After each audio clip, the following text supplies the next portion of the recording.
Hello मेरे प्यारे बच्चों, क्या हाल चाल? बढ़िया सब। तो आज के इस वीडियो में हम फिजिक्स के चैप्टर 2 के न्यूमेरिकल को देखने वाले हैं और आज पार्ट 3 है।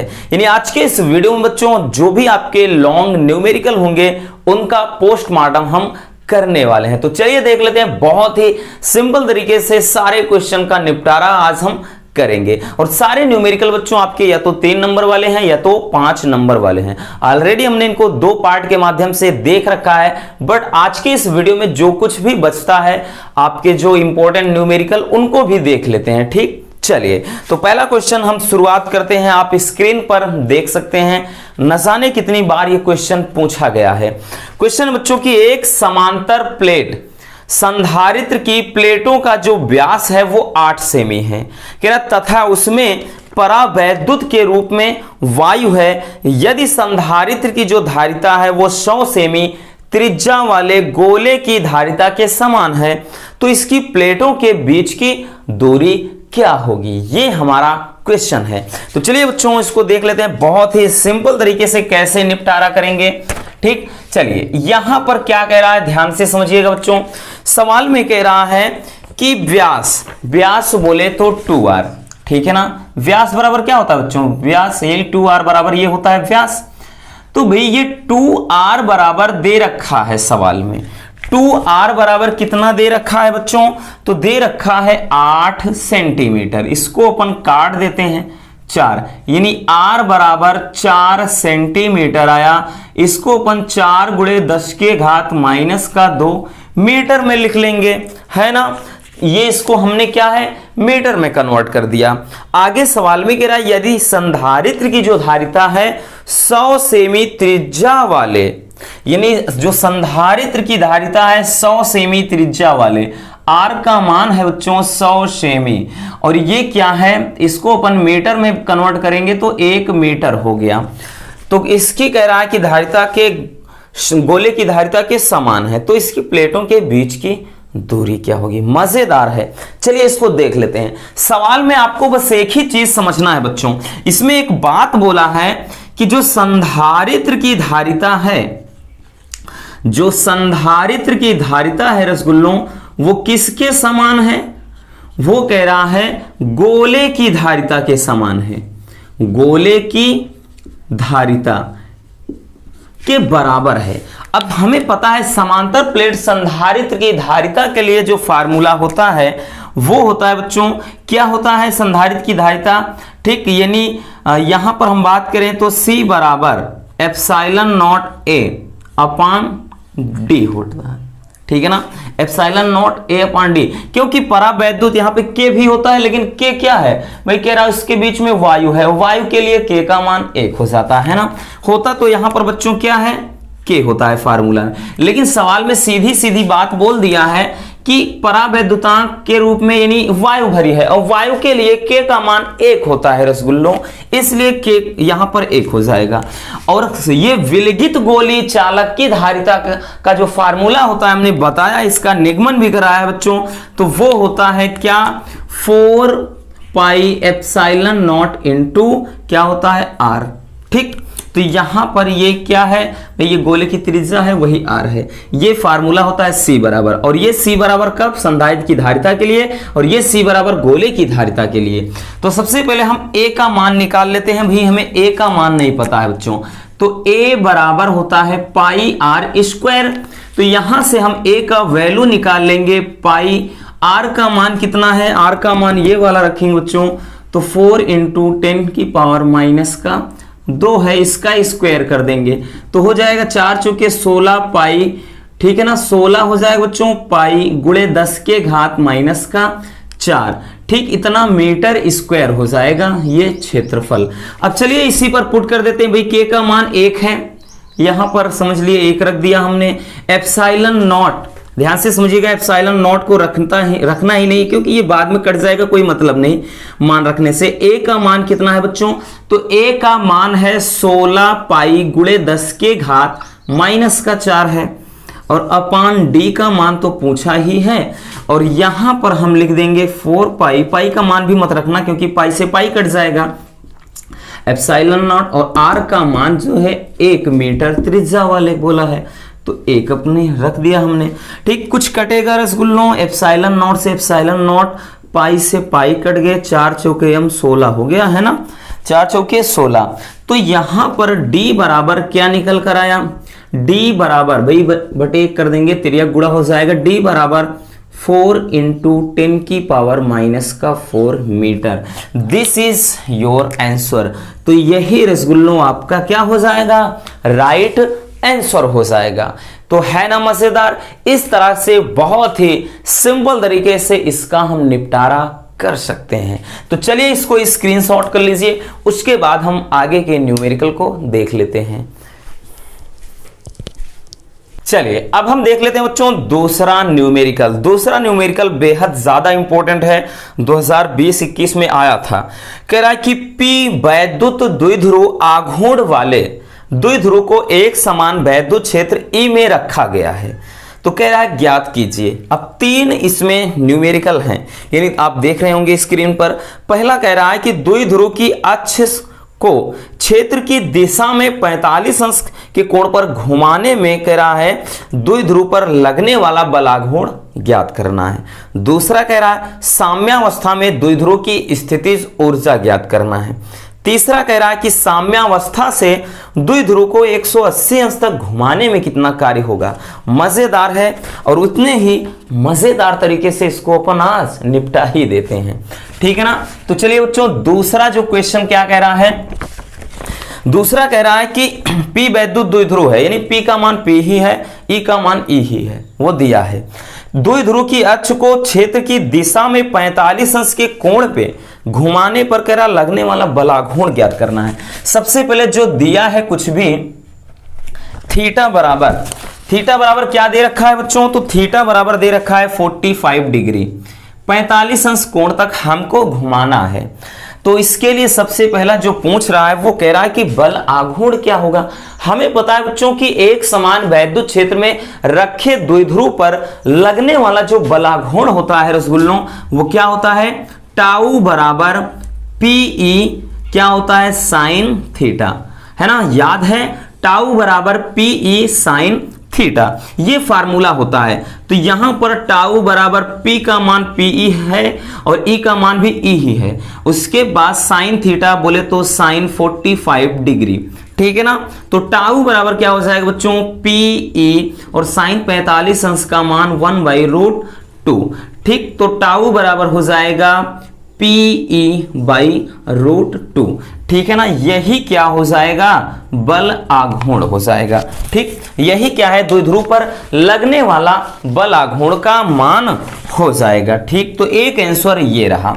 दूसरा क्या कह रहा है, दूसरा कह रहा है कि साम्यावस्था में द्विध्रुव की स्थितिज ऊर्जा निकालना है बच्चों। तो साम्यावस्था में है, तो साम्यावस्था का मतलब क्या है भाई, उस द्विध्रुव में कोई हलचल ना हो, एकदम सीधा जहां पर पड़ा हो पड़ा रहे। तो ऐसी सिचुएशन में थीटा का जो वैल्यू रखते हैं वो 0 डिग्री, ठीक है ना, वो रखेंगे कितना, 0 अंश। चलिए अब कह रहा है स्थितिज ऊर्जा, तो भाई यहां पर साम्यावस्था के लिए हमने 0 डिग्री रख दिया। स्थितिज ऊर्जा का फार्मूला होता है बच्चों U बराबर माइनस का PE cos थीटा। तो यही रसगुल्लों हमारा क्वेश्चन होता, मतलब यही हमारा फार्मूला होता है। अब इसी पर वैल्यू पुट कर देते हैं। है मजेदार, थोड़ा टेक्निकल है ना, आपको परेशान करने के लिए भाई, लेकिन डरना काहे का है, ठीक। चलिए तो इसको करेंगे U बराबर माइनस का PE cos 0 डिग्री, ठीक। तो U बराबर क्या हो जाएगा रसगुल्लों, माइनस का PE और cos 0 डिग्री का मान कितना होता है, 1 होता है। तो यहां से हो जाएगा U बराबर माइनस का PE, तो U बराबर माइनस PE, ये हो जाएगा साम्यावस्था में द्विध्रुव की स्थितिज ऊर्जा। चलिए बात समझ में आई, 2 तो निपट गए। अब तीसरा, अब 13 क्या होगा, कालिया, भाई तीसरे की बारी है तो इसका भी निपटारा कर देते हैं बच्चों। तीसरा क्या कह रहा है कि साम्यावस्था से द्विध्रुव को 180 अंश तक घुमाने में किया गया कार्य, ठीक। यानी साम्यावस्था से 180 अंश तक हमको क्या करना है रसगुल्लों, घुमाना है। किसको घुमाना है भाई साहब, द्विध्रुव को घुमाना है और किसी को नहीं घुमाना, ठीक। चलिए तो इसको क्या करेंगे, यानी साम्यावस्था से थीटा 1 का वैल्यू भी दिया है और थीटा 2 का वैल्यू भी दिया है। साम्यावस्था से 180 अंश, साम्यावस्था बोले तो 0 डिग्री बच्चों और 180 अंश तक, तो भाई ये कोण दिया ही है। तो ऐसी सिचुएशन कह रहा है इसको घुमाने में क्या कार्य होगा, तो चलिए देख लेते हैं क्या कार्य होगा। तो इसको घुमाने में जो किया गया कार्य के लिए फार्मूला होता है W बराबर, हमने बताया है PE कोष्टक में cos theta 1 minus cos theta 2, ये बताया है, ठीक है ना। तो यहां से अब ये फार्मूला आपका होता है बच्चों, और इसी पर इसका निपटारा करेंगे। तो W बराबर PE हो गया cos थीटा 1 यानी cos 0 डिग्री माइनस cos 180 अंश, ठीक। तो हो जाएगा PE, ठीक, इसका वैल्यू 1 हो जाएगा माइनस cos 180 अंश का, माइनस cos 180 अंश का मान जो -1 होता है बच्चों, इसके कारण ये प्लस हो जाएगा, ठीक। तो ये आ जाएगा क्या, W बराबर 2PE, ठीक है ना। एक बार थोड़ा लिख देते हैं, W बराबर क्या हो जाएगा, यानी PE गुणे 2 हो जाएगा। तो इसको सही तरीके से लिख देंगे W बराबर 2PE। तो यही क्या हो जाएगा, द्विध्रुव पर यानी उसको साम्यावस्था से 180 अंश तक घुमाने में किया गया कार्य हो जाएगा, है ना मजेदार। चलिए इसको स्क्रीनशॉट कर लीजिए, उसके बाद हम नेक्स्ट न्यूमेरिकल का निपटारा करते हैं। चलिए अब हम देख लेते हैं बच्चों न्यूमेरिकल नंबर 3। तीसरा न्यूमेरिकल क्या कहता है, यह कह रहा है कि किसी संधारित्र की प्लेटों के बीच परावैद्युत पदार्थ भरने पर उसकी धारिता पर क्या प्रभाव पड़ेगा। यानी एक इसमें क्वेश्चन भी ऐड कर दिया है, ठीक, आप स्क्रीन पर देख सकते हैं। कह रहा है कि किसी संधारित्र की प्लेटों के बीच परावैद्युत पदार्थ भरने पर उसकी धारिता में क्या प्रभाव पड़ेगा। और दूसरा कह रहा है, दूसरा मतलब इसी के नीचे जो न्यूमेरिकल ऐड किया है इसमें कह रहा है कि दिए गए परिपथ में दोनों संधारित्र पर संचित आवेश तथा विभव की गणना करना है। बहुत ही मजेदार है बच्चों। सबसे पहले इसको थोड़ा खींच लेते हैं, है ना। जो परिपथ है यानी इसमें क्या बोल रहा है, दो आपके संधारित्र जुड़े हैं, ठीक, यहां पर, और उसके बाद इसमें क्या है, दो रेजिस्टेंस है, ठीक, दो रेजिस्टेंस है, दो प्रतिरोध हैं, और इनके बीच कोई सेल यानी क्या है, एक यहां पर 20 वोल्ट है, विद्युत वाहक बल जुड़ा है, और इंटरनल रेजिस्टेंस है, आंतरिक प्रतिरोध है, ठीक। ये दिया है 1 ओम, ये स्मॉल आर का मान है बच्चों, ठीक है ना। आंतरिक प्रतिरोध है 1 ओम दिया है, और बाकी बात करें तो ये बिंदु बी है और ये बिंदु ए है। यहां पर 4 माइक्रोफैराड, यहां पर 6 माइक्रोफैराड, आगे यहां पर ये दिया है 4 ओम, ठीक, और ये दिया है 5 ओम। बस इतनी सी बात है, बाकी ई और एफ दे दिया है। तो क्या कह रहा है कि कह रहा है कि दोनों संधारित्र पर संचित आवेश, आवेश मतलब बच्चों यहां पर जो मान पूछा है वो Q1 और Q2 दोनों का मान पूछ लिया है, ठीक। Q1 का मान भी पूछ लिया है और Q2 का मान भी पूछ लिया है, ठीक। संचित आवेश, दोनों आवेश यानी समान होंगे तथा विभव की गणना करना है, ठीक है ना। तो देखिए आवेश तो समान होगा बच्चों, आवेश में के लिए हम Q1 Q2 की निकालने की जरूरत नहीं है। Q का मान जो होगा दोनों पे समान होगा, इन दोनों पे, क्योंकि भाई श्रेणी क्रम में है। और उसके बाद बाकी विभव अलग अलग हो जाएगा, तो यहां से V1 का मान और V2 का मान के चलिए निकालना है आपको, ठीक है ना। चलिए तो देखिए सबसे पहले आपको क्या करना है बच्चों, सबसे पहले आप क्या करिए, तुल्य प्रतिरोध निकाल लीजिए, तुल्य धारिता निकाल लीजिए, उसके बाद सोचना है कि हम क्या करेंगे, ठीक। तो सबसे पहले हम क्या निकालते हैं, लिखेंगे बच्चों कि 4 ओम तथा 5 ओम के जो प्रतिरोध हैं, ये जो रेजिस्टेंस है बच्चों वो किस क्रम में है रसगुल्लों, श्रेणी क्रम में है। तो श्रेणी क्रम के लिए भाई R बराबर कितना हो जाएगा, फार्मूला होता है R1 प्लस R2, तो R बराबर क्या है, 4 प्लस 5 बोले तो 9 ओम, ये प्रतिरोध आ गया, ठीक। अब उसके बाद यहां से अगर हम बात करें तो हमें C का मान भी निकालना है, तो हम लिख देंगे बच्चों, क्या लिखेंगे कि 4 माइक्रोफैराड तथा, ठीक, 1 मिनट, सबसे पहले हम क्या निकाल लेते हैं, I का मान, क्योंकि R का मान तो निकल गया, अब I का निकाल लेते हैं। तो I बराबर आपको याद है फार्मूला होता है I बराबर E अपान R प्लस R। ठीक, आपने पढ़ा होगा जो आंतरिक प्रतिरोध होता है उसके लिए जो फार्मूला है। तो I बराबर E अपान R प्लस R से हम क्या निकाल पाएंगे?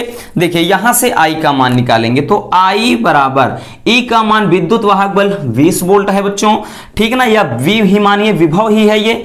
और उसके बाद नीचे R क्या है? 9 है, और उसके बाद इंटरनल रेजिस्टेंस 1 ओम है। ठीक, तो I बराबर कितना आ गया? 20/10 आ गया, यानी I का मान 2 एम्पियर आ गया। ठीक, तो यहां से अब हम क्या निकालेंगे? ध्यान से समझिएगा, अब निकालेंगे तुल्य धारिता। तो यहां पर लिखेंगे, चूंकि इसमें भी लिखेंगे 4 माइक्रोफैरड तथा 6 माइक्रोफैरड, ये भी किस क्रम में है? श्रेणी क्रम में है। लेकिन इसमें श्रेणी क्रम का फार्मूला समझ लिए उल्टा चलता है, यानी 1/C बराबर 1/C1 प्लस 1/C2, इस तरह से निकालेंगे बच्चों। तो क्या हो जाएगा? 1/C बराबर 1/C1 मतलब 4 प्लस 1/C2 मतलब 6 हो गया। तो 1/C बराबर, भाई एलसीएम कितना हो जाएगा? ध्यान से समझना, ये हो जाएगा 12, 4 तिहाई 12, 6 दूनी 12, तो कितना? 5/12 हो गया। ठीक, तो 1/C बराबर इतना आया है, तो C बराबर कितना हो जाएगा? 12/5, तो हो जाएगा कितना बच्चों? 5 दूनी 10 हो गया, 2 5 होके 20, यानी C का मान 2.4। ठीक, इतना माइक्रोफैरड आ गया। अब हम निकालेंगे क्या बच्चों? हमें निकालना होगा आवेश। पहला आवेश ही तो पूछ रहा है, तो हो जाएगा, देखिए आवेश पूछ रहा है पहला, तो Q बराबर CV, Q बराबर C इंटू V, ये फार्मूला होता है भाई। तो यहां से हम Q बराबर निकाल लेंगे रसगुल्लों। C का मान हमने कितना फाइंड किया है? 2.4। V का मान कितना निकाला है? तो V का मान कहां से कह दिया है? एक भाई निकाला ही नहीं, V का निकाल लेते हैं बच्चों, ठीक है ना। V का मान देखिए नहीं निकाला है, तो V बराबर ओम के नियम से I इंटू R है ना, V बराबर I इंटू R यहां से निकाल लेंगे। तो V बराबर क्या हो जाएगा भाई? I का मान हमने 2 एम्पियर निकाला, R कितना है बच्चों? टोटल वाली बात का मतलब ये वाला, मतलब टोटल कह रहे हैं, ये वाला जो बाह्य प्रतिरोध है 9 है, तो ये आ गया 18। ठीक, 18 वोल्ट आ गया। ठीक, यहां पर आपको निकालना पड़ेगा थोड़ा, तो यहां पर हो जाएगा 18, तो यहां पर 18 चौके 72 हो गया, 2 हो गया, 18 दूनी 36 और 7 कितना हो गया बच्चों? 43, यानी 43.2 कूलाम इतना हो जाएगा, यानी इतना कूलाम आवेश हो जाएगा Q का मान। अब सवाल में कह क्या रहा है भाई? V1 भी निकालना, V2 भी निकालना है, तो कैसे निकाल पाएंगे? तो V1 के लिए V1 बराबर, तो यहां से हो जाएगा Q/C1। इसी तरह V2 निकालेंगे, V2 बराबर Q/C2। बात समझ में आई ना? यानी यहां से हम निकाल पाएंगे V1, तो भाई यहां से हम निकाल सकते हैं V1 बराबर, Q का मान कितना है? 43.2 है, और C1 भाई C1 का मतलब ये वाला 4 है, यहां से निकल गया। और उसी तरह V2 का मान भी निकालेंगे, कितना? Q का मान 43.2 है, और इसमें भी C2 का मान कितना है? 6 माइक्रोफैरड। इसको काट देंगे भाई, ये 10 दशमलव कुछ आ जाएगा, इसी तरह 6 36, ये 6 दशमलव कुछ आ जाएगा, या 6 7 42, हाँ 7 दशमलव कुछ आएगा।